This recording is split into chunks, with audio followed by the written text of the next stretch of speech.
ايه هي دي بقى الفكره اللي انا كنت هقول لكم عليها. شوفوا الجديد بقى، البرنامج هيتعمل عندنا هنا في الحاره. بس يا معلم احنا محتاجين شويه فلوس لاجل الدعايه والاستثمارات عشان البرنامج. قوي قوي يا حبيبي. عمر عايز ايه؟ عايز ايه عمر؟ محتاج حاجه يا معلم؟ لا انا عايز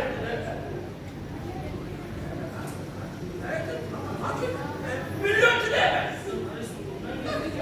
لا لا لا لا انت فاكر مليون جنيه ايه؟ مليون جنيه انا لسه ما معيش المبلغ ده كله ولا طبعنا ولا عملت حاجه يا عم. طب ما تهين القهوه يا معلم. ما انت شايفها بتهش وترش اهي. صح. ورهن البيت كمان. ورهن البيت كمان؟ والله هي فكره برضه. انا شايف كده. انا حارب ده ورهن البيت وحارب شربات. يا نهار ابيض. لما نكسب الفلوس هرجع القهوه وترجع البيت. مش هرجع شربات. لا مش شربات. ماشي؟ انا موافق.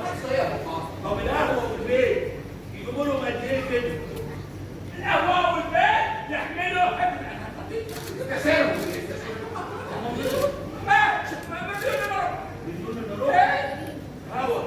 هوا شفت لحد من تحت 30 الارض ياخد القهوه والبيت وشربات عليهم كمان بالليل. حالا.